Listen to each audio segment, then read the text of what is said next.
everyone, it's me, Anthony Coach, a guitarist on YouTube, and in this video I want to talk all about how it's possible that you're learning modes the wrong way.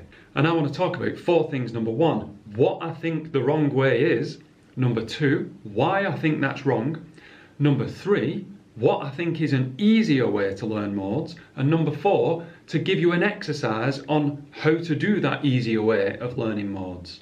Modes are notoriously difficult. I wonder if this has ever happened to you. You think, okay, I'm finally going to get to the bottom of understanding modes, and you type in on whatever search engine modes for guitar, and you're faced with pictures that look exactly like this, and you just think that's a lot of information.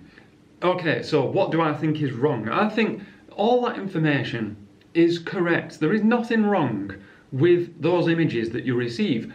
Everything is correct. That is an Ionian mode, that is a Dorian mode, that is a Phrygian mode. However, I truly believe that these are just reference pictures for people who already understand modes. These aren't a way in.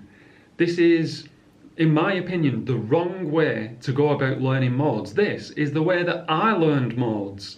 And even I was confused when I thought I understood them, and I didn't. So, number 1, that's what I think is the wrong way. To look at those images and think, well, alright, I've got to learn this Ionian shape, I've got to learn this Dorian shape, okay, I've got to memorise that. Where does that start? Is that on this now? That's so complex, and that's what I want to get onto now, why I think it's wrong. Because what you're trying to train yourself to do there is 2 things at once that are very hard. Number 1 is to get your head around the idea of modes. That as a concept is time consuming. Each mode has got its own distinct sound, emotion, flavour, colour, whatever fancy pants word you want to use to describe it, the modes have got it. Phrygian sounds different to Locrian. Why? That's up to you to decide. But you have to spend weeks and weeks getting to grips with the sounds and the uses of them.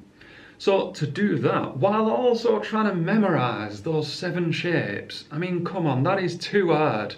That's not the best way to learn. Let's just briefly go over into the piano world. I've just got a little picture up here. Look at this. This is how a keyboardist would think about a C Ionian mode. And now, this is the next mode along, D Dorian. This is E Phrygian. Do you see this little easy pattern? It's so easy for the piano player to just move to different modes. That was F Lydian, this is G Mixolydian. That's A Aeolian. They all have these fancy names to scare people, but they're just the C major scale, just starting and ending on different notes. I'll talk more about that later. Back to C major there. So as a concept, modes are very easy. You play a C major scale, but you start and end on the note D, for instance, to play the D Dorian mode, whatever. So then let's go over to what I think is the easier way. Well, if, when we looked at that piano keyboard, if that is the case, that a C major scale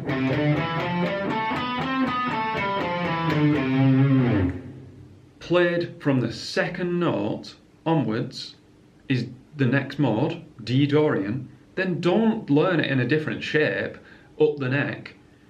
Eventually do that, but to learn, to get to grips with it, just play the exact same scale that you just did, but start on the 2nd note. Miss that C out. The 3rd mode is going to be very easy, what I'm going to talk about now.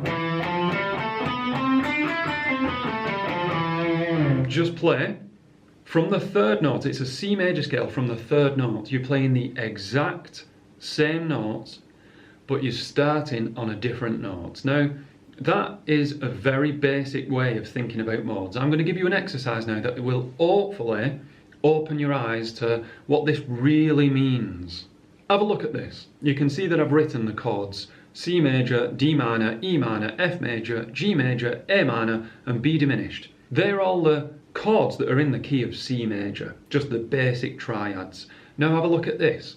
Underneath, there are now the modes. They're the corresponding modes. So from this page here now, I can give you a really cool exercise, and all you need is a means of recording yourself and then playing over that recording. Today I'm going to use a looper, and what I'm going to do now is I'm just going to loop a C major chord.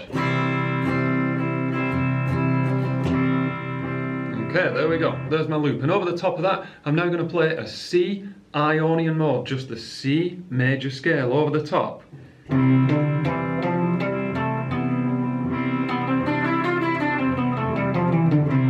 With a little bit of, you know, not just going up and down the scale. I'm going to try and make it as musical as possible, maybe with some vibrato and slides. Now here is where it gets interesting and exciting and experimental, because all I'm going to do now is I'm going to play the exact same scale, but I'm going to play over a D minor chord. That is no longer going to make it sound like C Ionian, because the emphasis is now on the second notes of C major, not the first note of C major. So now I'm going to loop a D minor chord. Okay, and over the top I'm now going to play C major, but really it's D Dorian. So much easier than having to do other crazy shapes.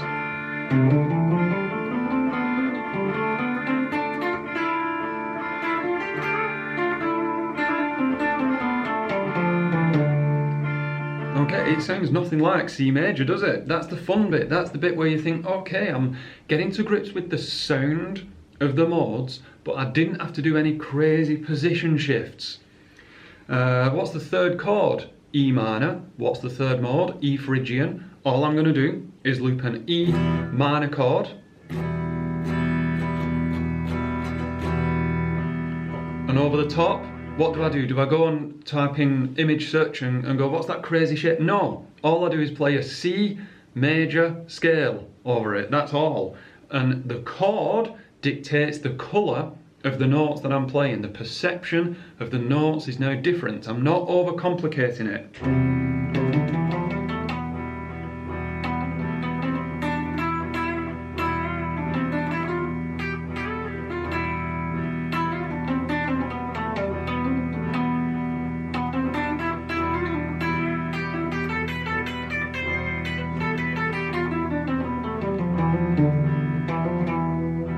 You're going to start to get opinions on those 7 modes and the sounds of those 7 modes without doing anything too exhausting mentally. You're not memorising shapes, doing 2 things at once, concentrating on memorising shapes while also trying to listen to the sound and get used to the sound. Then when you get to grips with that, then you go and try and do it in different positions, but not straight away. That is the biggest mistake. And I've been teaching guitar a long time, and that tends to be what a lot of people slip up on. It's where I slipped up, definitely. So I hope this video helps. I hope people watched it to the end and do that exercise where you just loop. You know, the next would be F Lydian, G over an F major chord. You just play an F major chord and just play C major. Not any crazy, weird, wacky shape. Don't think in shapes, think in sounds. C major over that 4th chord. C major over the 5th chord would be G Mixolydian. Then worry about shapes. Okay, anyway, if you did watch this video to the end, do let me know down there. Thank you for watching. An extra special thanks to these names up here. They support me on Patreon, and that is very kind of them, very nice. So there's just a couple of extra videos that you can watch of me waffling on over on Patreon. Just little guitar lesson videos that I do. And well, thank you very much. I love talking about music theory.